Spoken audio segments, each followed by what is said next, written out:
Olá, como vai? Seja bem-vindo ao Saber Direito Debate. Hoje nós vamos falar sobre as normas jurídicas do direito desportivo. O nosso convidado é o professor Gustavo Lopes de Souza. Professor, muito obrigado pela sua presença aqui no nosso programa. Eu agradeço o convite, é um imenso prazer poder estar aqui falando um pouquinho de direito esportivo. Diga uma coisa, professor, a gente sempre pergunta isso para os convidados, no início de cada programa, sobre a entrada no mundo do direito. Como é que se deu a sua? É bem interessante, porque eu não tenho familiares na área e eu começo lá, com 16, 17 anos, com a intenção de fazer direito ou comunicação social. E quase na hora de fazer a inscrição no vestibular, eu acabei optando por fazer o curso de direito e não me arrependo nem um pouco. Tudo que eu tenho na vida hoje, tudo que eu consegui na vida foi graças ao curso de direito. E não foi uma paixão à primeira vista, os primeiros semestres eu ainda ficava com aquele ranço. Poxa, poderia ter feito. Do quarto período em diante, eu acabei me apaixonando. Mas foi um início conturbado. Eu acho interessante falar isso, porque as pessoas às vezes começam cursos superiores e às vezes não tem aquele primeiro apelo, opa, estou apaixonado. Não. E mais para frente, uma paixão. Então, foi um início difícil, eu fiquei com dúvidas até o quarto período e dali para frente eu deslanchei.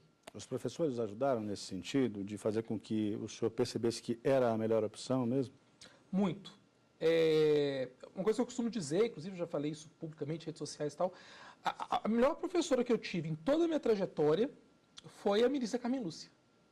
Ela foi minha professora, salvo o melhor juízo de direito constitucional no quarto período, Direito Constitucional 1, e dali para frente realmente deslanchei. Ela foi realmente uma referência. Eu dizia, e a gente comentava isso em sala de aula, que cada vez que ela entrava em sala de aula não era para dar aula, era para dar uma palestra. E era uma palestra sobre direito constitucional por dia.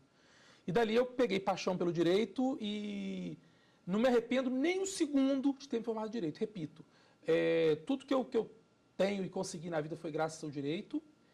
E mais, o direito, ele te possibilita abrir muitas portas. Eu tenho colegas, muitos colegas hoje, que até não estão especificamente na área jurídica, mas estão muito bem em outras áreas, graças ao conhecimento e a bagagem que ele carregou do curso de direito. Mas o seu interesse pelo direito desportivo também surgiu durante a faculdade? Sim. Qual que é a história do direito esportivo? A gente brinca, no futebol, que aquele cara que não é bom jogador vai pro gol. Eu acho que eu não era bom jogador, fui pro gol, não era bom goleiro, falei assim, tem que entrar no esporte de algum jeito. Então, eu sou apaixonado por esporte, acompanho esporte desde de muito jovem. Durante a faculdade, a gente não teve acesso à disciplina, porque não era uma cadeira fixa. Então, eu tentava acompanhar o direito esportivo, na época a internet não era o que é hoje, mas por meio de leituras e outras pesquisas. Até que esse é um fato muito interessante. Nas eliminatórias para a Copa do Mundo, eu me formei em 2003. Nas eliminatórias para a Copa do Mundo de 2006, teve uma partida em Belo Horizonte entre Brasil e Argentina. E eu tentei comprar o ingresso e não consegui. E eu falei, poxa vida, eu fiz tudo para conseguir comprar o ingresso e não consegui. Não é possível que o torcedor não tenha um direito. Aí eu descobri que existia o Estatuto do Torcedor. E na época eu movi uma ação com base no torcedor, e essa ação acabou gerando uma certa repercussão, que foi uma das primeiras com base no torcedor, e aí dali para frente eu não parei mais. Aí eu fiz a minha especialização, que foi na área de direito civil e processual civil, e nessa especialização ela virou um livro, a minha monografia eu fiz sobre o Estatuto do Torcedor, virou um livro, aí depois eu fiz um mestrado na Espanha, aí sim na área de direito desportivo, também a minha dissertação foi publicada.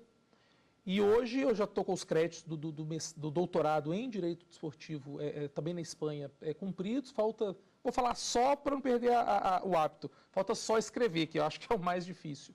Então agora eu estou tentando trabalhar e encerrar esse ciclo acadêmico com a tese do doutorado. Esse jogo aí foi aquele dos 3-0 com 3 gols de pênalti do Ronaldo? Exatamente, 3-0, 3 gols de pênalti do Ronaldo, que eu infelizmente não consegui ao Mineirão assistir, que eu não consegui comprar o ingresso. Assisti de casa. Te abriu um novo caminho aí. Minha vida mudou de lá para cá. Então, e hoje, como é que é a sua rotina? Hoje, eu me dedico muito à sala de aula. Dar aula, para mim, é uma grande paixão. Então, graças às pessoas confiarem em mim, gostarem do meu trabalho, eu tenho a oportunidade de dar aula e ou palestras nos 4 cantos do país e até fora. E a minha rotina, eu acho que é aquela rotina que tem que ser de todo mundo que tem um foco na vida. Tentar sempre se aprimorar, não ter hora para dormir, infelizmente a gente várias madrugadas estudando, pesquisando, trabalhando, muitas vezes ter que acordar muito cedo e dormir muito tarde, ter uma boa biblioteca em casa, porque por mais que a gente tenha acesso a grandes doutrinas pela internet, o livro ainda é a principal fonte, referência de estudo, e creio que o livro será insubstituível. Sempre que eu viajo, dentro do Brasil ou fora, eu sempre vou a livrarias, a sebos, atrás de livros da área. Quer dizer, é aquela rotina que eu não vou nem dizer todo profissional do direito, não. Que todo profissional no mundo de hoje que pretende ter algum destaque ou que pretende galgar algum posto precisa ter. Eu não vou nem falar de disciplina, eu sou muito disciplinado, não. Eu sou ruim para acordar, sou ruim para não ter hora para acordar, para dormir, para comer, para nada. Mas é ter garra mesmo de saber o que quer, buscar o que quer e não desistir até conseguir. Eu falo muito o seguinte, eu não sou de família rica, muito antes pelo contrário, de família financeiramente bastante complicada. Eu custei eu formei em julho de 2003. Eu custei a engatilhar, a conseguir algo dentro do direito, quer dizer, eu fui conseguir comprar um carro em 2007, por exemplo. Então eu estava lá com 2, 3 anos de formado, andando de ônibus abaixo para cima. Mas eu sabia que ali eu tinha um período de investimento em mim, de investimento em conhecimento, e que em algum momento as coisas iam acontecer porque eu estava trabalhando para aquilo. Eu acho bacana falar isso porque fica aquela pecha de que, poxa, fulano vai se dar bem porque o pai, porque a mãe, porque sei lá o quê. Não, eu não tive pai, não tive mãe, não tive ninguém. Eu tive o suor do meu rosto e sentar na cadeira.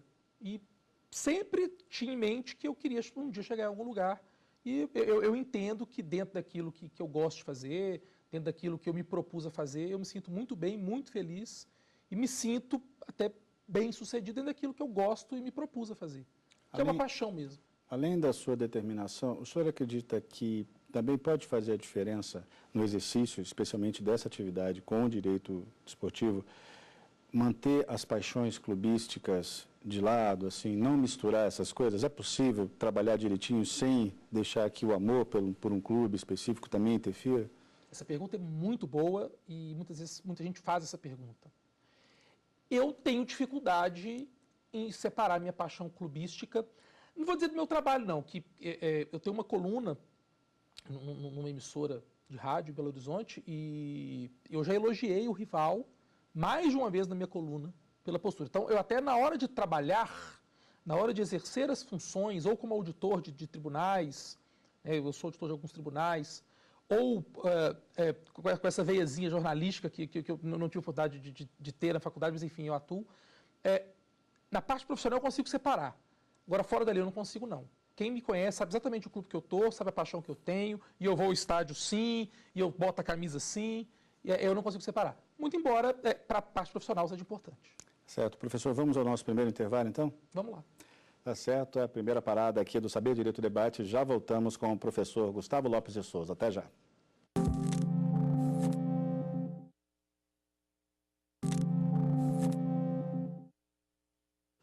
O Saber Direito Debate está de volta, hoje com o professor de Direito Desportivo, Gustavo Lopes de Souza. Nós falamos sobre as normas jurídicas na área. Professor, eu queria saber, então, em quem o senhor focou na hora de preparar esse curso que foi exibido aí ao longo da semana aqui na TV Justiça. Falar de direito esportivo é sempre uma grande paixão. Eu costumo fazer uma comparação, eu falo que debater o direito esportivo, seja em que ambiente for, da forma ou mais técnica ou menos técnica, é quase que como um grande debate de mesa de bar. Porque envolve paixões e envolve casos concretos que estão na mídia a todo momento. Quando eu me sento para organizar um curso, para preparar uma aula, eu tento beber nas principais fontes do direito esportivo. Então, eu tenho o professor Álvaro Melo Filho, que é talvez a maior referência que a gente tenha, tem grandes livros. Tem alguns livros que eu publiquei, que eu também tento buscar alguma referência ali. Enfim, a inspiração ela vem quando a gente prepara aulas, especialmente aulas e um curso dessa monta, de compartilhar um pouquinho da experiência de vida que a gente tem dentro e fora de sala de aula, e muitas vezes até como personagem daquele fato. Como eu comentei, o que me levou a embranhar para o meio do direito esportivo foi uma experiência pessoal, foi uma demanda pessoal. Então, essa experiência que a gente tem da paixão pelo desporto, dentro e fora de sala de aula, atuando com o desporto, e bebendo da fonte de bons autores, e que hoje são meus amigos, né? O professor Álvaro é um cara super querido e é um autor espetacular, talvez o grande pai do direito esportivo do Brasil, isso é que traz para a gente toda aquela inspiração e motivação para preparar as aulas, não só esse curso, como todos os cursos que a gente tem a oportunidade de proferir aí pelo país afora. Então vamos tratar de alguns temas ligados às aulas que o senhor deu aqui na TV Justiça. Por exemplo, o que motivou a criação da Lei Pelé? A Lei Pelé ela surge da necessidade de se regulamentar a atividade esportiva no Brasil. Quando eu falo de atividade esportiva no Brasil, especialmente a atividade formal, as modalidades que existam regras. Então, para eu organizar uma competição de futebol, eu preciso ter um regramento. Como é que é o contrato de trabalho desse atleta? Se um clube formou um atleta, esse atleta for transferido para outro clube, ele tem direito a receber? Não tem. O financiamento das atividades não profissionais, como ele tem que ser feito, de onde que vem o dinheiro, né? Então, por exemplo, quando a gente prepara uma equipe olímpica, o Comitê Olímpico Internacional recebe dinheiro público, da maneira como estabelece a Lei Pelé, e esse dinheiro é repassado às confederações, para que as confederações preparem os atletas para os Jogos Olímpicos. Ou seja, ela não vale só para o futebol. Não, definitivamente, absolutamente, não é uma norma só para o futebol, muito embora tenha o nome de Lei Pelé, e muito embora ela tenha sido, pelo seu texto, muito pensada no futebol. Ela é aplicada a todo o Sistema Nacional do Desporto. Comitê Olímpico Internacional, Comitê Olímpico Brasileiro, a Confederação Brasileira de Futebol, Confederação Brasileira de Futebol, Confederação Brasileira de Desportos na Neve, não importa. Para toda atividade desportiva no Brasil. E é muito importante a gente regulamentar essa atividade, considerando especialmente o quanto de valores financeiros o esporte movimenta e quantas pessoas estão envolvidas no fenômeno esportivo. Cada partida de futebol de uma rodada do Campeonato Brasileiro, por exemplo, movimenta não só os 22 jogadores dentro de campo, mas toda uma indústria que se alimenta do futebol. Né? Mídia, imprensa, quem transmite a competição, quem não transmite, tem programas que repercutem aquele jogo depois. Enfim, toda essa atividade bastante complexa e com toda a sua complexidade, ela exige sim uma regulamentação à altura. A gente vê hoje muitas transações milionárias envolvendo atletas, especialmente no futebol. E quando a gente se depara com essas notícias, a gente está tratando de quê? É ainda do bom e velho passe ou já tem uma nova nomenclatura? Como é que a gente trata essas transferências? Vale usar a palavra passe ainda? Não, o passe não existe mais. O passe no futebol hoje é só aquele toque na bola que o atleta dá para o outro fazer o gol.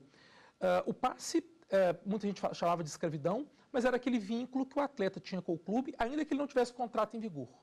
Então, por exemplo, o atleta A está vinculado ao clube Y, o contrato dele acabou hoje, amanhã, ele mesmo sem contrato de trabalho com esse clube, para ele poder assinar com o outro teria que pagar ao clube anterior, ao anterior empregador, um valor pelo passe dele.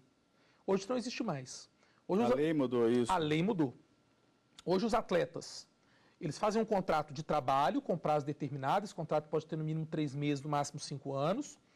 Uma vez terminado esse contrato, o atleta está liberado para assinar com qualquer outro clube, para escolher qualquer outro empregador, sem que este empregador tenha que pagar qualquer valor para o empregador anterior. Além dessas diferenças que o senhor está fazendo agora, há outras em relação a esse contrato e o de um trabalhador comum? Sim.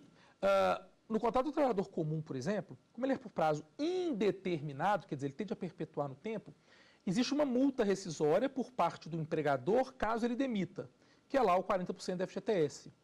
No caso dos atletas, existe também uma multa, mas não é o 40% da FGTS. Existem as multas compensatórias e indenizatórias desportivas que o clube tem que pagar para o atleta caso o clube rescinda o contrato, ou que o atleta tem que pagar para o clube caso o atleta rescinda o contrato. Então, quando a gente vê uma grande transação internacional e que o clube paga um valor, o clube X paga um valor para o antigo empregador, o que ele está pagando, na verdade, é o valor da cláusula indenizatória, que na verdade a gente chama de compensatória. Muitas pessoas acham até que a própria Justiça Desportiva é um órgão à parte do Judiciário, né? E não é nada disso. Né? A Justiça Desportiva não pertence ao Poder Judiciário, é um órgão autônomo e independente, financiado pelas federações a quais ele pertence, mas independente delas. Então, toda modalidade, toda federação tem que ter a sua justiça desportiva.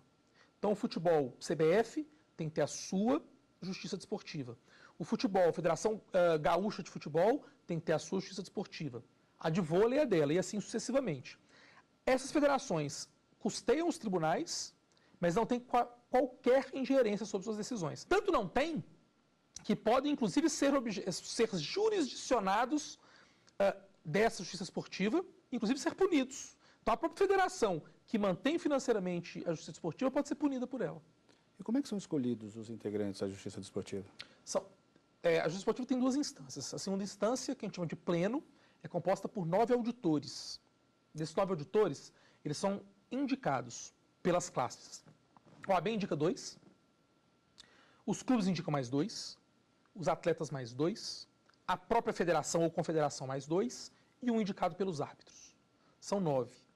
Estes 9 nomeiam uma comissão disciplinar que funcionará como primeira instância, nomeia 5.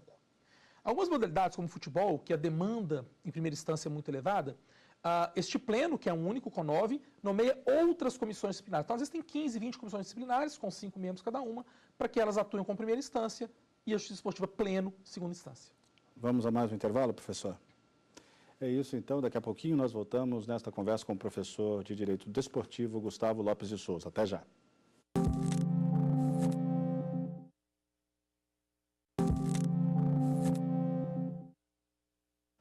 Estamos de volta com o Saber Direito Debate. O assunto de hoje, normas jurídicas do direito desportivo. Estamos aqui com o professor de Direito Desportivo, Gustavo Lopes de Souza. E agora vamos falar dos livros que o nosso convidado trouxe. O primeiro é um livro de autoria própria, Estatuto do Torcedor, a evolução dos direitos do consumidor do esporte. O que o senhor pode falar para a gente sobre esse livro, professor? É interessante porque eu comentava sobre aquele incidente no jogo Brasil-Argentina, que eu não consegui comprar o ingresso. Esse livro foi fruto do estudo que eu fiz para aquela petição inicial. Logo na sequência, eu iniciei um curso de pós-graduação em Direito Civil e Processual Civil. E a minha monografia de conclusão foi estudar o Estatuto do Torcedor. E aí, no futuro, um ou 2 anos depois, eu adaptei aquela monografia e que veio a se tornar esse livro, que é o Estatuto do Torcedor, Evolução dos Direitos do Consumidor do Esporte. E é legal porque eu traço um paralelo aí, demonstrando e indicando os principais pontos de evolução. Então, como que era antes o Estatuto do Torcedor? Como é que ficou depois? O que o Estatuto do Torcedor tem a acrescentar para a gente? O que ele pode evoluir? O que ele pode melhorar? O que foi aplicado? O que não foi aplicado? Eu tento fazer todo esse trabalho e sempre permeando em casos concretos. Então, eu comento, por exemplo, campeonatos brasileiros tiveram regulamentos extremamente ruins, que classificavam clubes como a média de público, ao invés de classificar aqueles que ganhavam dentro de campo direito. A história das viradas de mesa. As viradas de mesa são capítulos à parte na história do futebol brasileiro, né? Completamente. Então, a ideia desse foi realmente trazer para o torcedor, que é o grande protagonista do evento esportivo, que é quem consome o evento esportivo, quem viabiliza que o evento esportivo exista, trazer para ele o conhecimento do seu direito, daquilo que ele pode buscar, daquilo que ele deve exigir. E não vale só para o espectador de futebol, né? Absolutamente não. O Estatuto do Torcedor, na verdade, ele é aplicável para toda competição profissional. Então, uma corrida de Fórmula 1, por exemplo, é aplicável o Estatuto do Torcedor. Jogo de vôlei, enfim, jogo de vôlei tudo. Profissional. Aqui, Revista Brasileira de Direito Desportivo, né, uma obra coordenada por Gustavo Delbin e Leonardo Andreotti e Paulo de Oliveira. O que dá para falar sobre esse livro aqui, professor? Esse livro é bem interessante, que é uma revista do Instituto Brasileiro de Direito Esportivo. O Instituto Brasileiro de Direito Esportivo, ele já tem mais de 10 anos de existência, 16 anos de existência. A revista, essa é a última edição, é a revista de número 29. Ela tem a periodicidade semestral e o que viabiliza uma oxigenação do direito esportivo. Porque a cada 6 meses, os principais temas são debatidos e discutidos.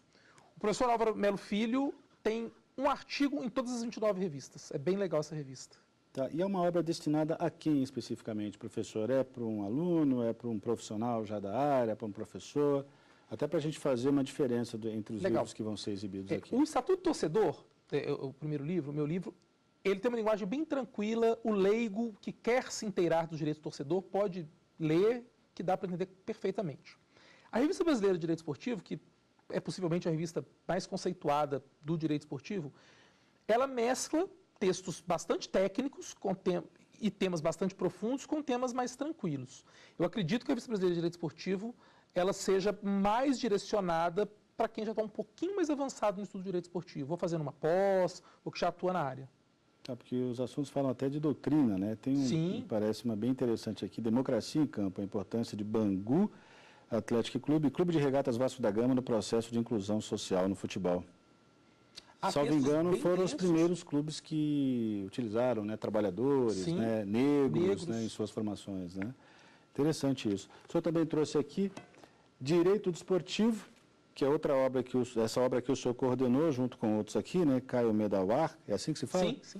Gustavo Delbin, Leonardo Andreotti Paulo de Oliveira e Lucas Tadeu de Aguiar Ottoni. E essa aqui, para quem se destina essa obra? A ideia desse livro, quando a gente se reuniu para fazer esse livro, foi fazer uma compilação, todos somos professores, todos somos profissionais da área, foi compilar os principais pontos do direito esportivo para que o estudante que está no início, se interessando ainda pelo tema, possa ter numa obra só tudo que tem de principal e mais importante.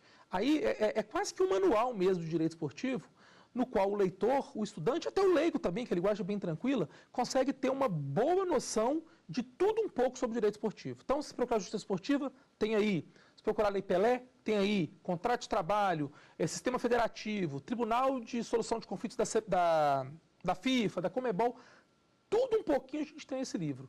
Realmente, penso eu, e não porque eu participei, uma obra obrigatória em qualquer biblioteca, em qualquer prateleira, de quem tem a intenção de conhecer o direito esportivo. Eu abri casualmente uma página, mas era sobre isso que eu gostaria até de falar, e casualmente caiu aqui. Era essa questão de como dá para comparar a nossa legislação com a legislação de outros países. Assim, a gente está muito atrasado, o direito desportivo no Brasil, ele ainda precisa se modernizar. Como é que está isso? Na verdade, o Brasil, ele tem uma das melhores legislações esportivas do mundo. Os portugueses gostam muito dos nossos livros, das nossas obras, por exemplo. A Lei Pelé é uma norma que precisa de alguns ajustes, mas é uma norma que atende perfeitamente a tudo que a gente precisa. E com um detalhe muito interessante, porque a FIFA estabelece normas de caráter internacional para essas transferências, e elas são recebidas pelo nosso ordenamento jurídico, especialmente quando a Lei Pelé estabelece lá no artigo 1º que os dispositivos das normativas internacionais têm que ser recebidos. O Estatuto Torcedor é uma norma que causa até inveja para alguns países que não têm esse tipo de norma, e a nossa forma de solução de conflitos, né, disciplinares, a nossa justiça desportiva, ela é única no mundo inteiro. Em nenhum outro país do mundo há uma justiça desportiva como a nossa. Queria saber se quando há uma divergência no contrato entre um atleta estrangeiro e um clube brasileiro, como fica? Quem é que julga isso? Essa pergunta é legal. Bom, se a divergência foi entre atletas brasileiros, Justiça do Trabalho do Brasil, entre um clube brasileiro e um atleta brasileiro, Justiça do Trabalho do Brasil não tem dúvida.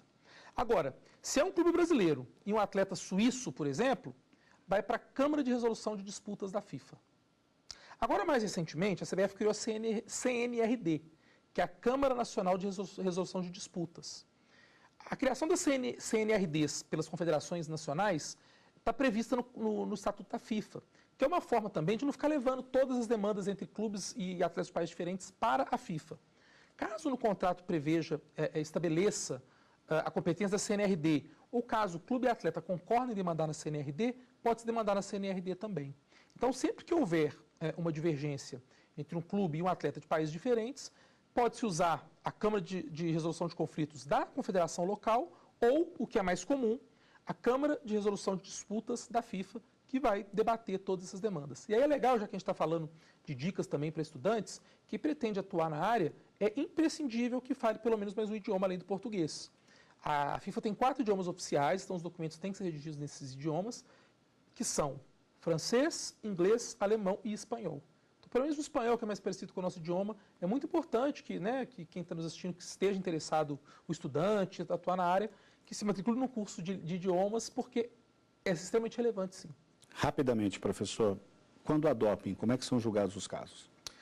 O doping acontece sempre que o atleta consome uma substância proibida. Existe um código mundial antidopagem, criado pela UADA, que é a Agência Mundial Antidopagem. Toda modalidade olímpica, necessária e obrigatoriamente, tem que seguir estes critérios da UADA, então ele é único para o mundo inteiro, para que um atleta brasileiro, no participar da competição com o russo, ele tenha vantagem, porque consumiu determinada substância. No Brasil, existe um tribunal antidoping do Brasil, que é organizado pelo Ministério dos Esportes. Então, toda demanda de doping é julgada por este tribunal. Professor, eu queria agradecer pelo seu tempo, pelos esclarecimentos que o senhor deu para todos nós aqui. Muito obrigado pela sua participação no programa. Eu que agradeço imensamente e espero de coração que a gente possa ter conseguido inspirar alguém com esse nosso bate-papo. Tá certo. Esta entrevista fica por aqui, mas você pode rever o Saber Direito Debate na internet. É só acessar tvjustiça.jus.br. Edições anteriores do programa também estão lá. Se tiver alguma dúvida, uma sugestão, basta encaminhar um e-mail para saberdireito@stf.jus.br. Grande abraço para vocês e até a próxima semana.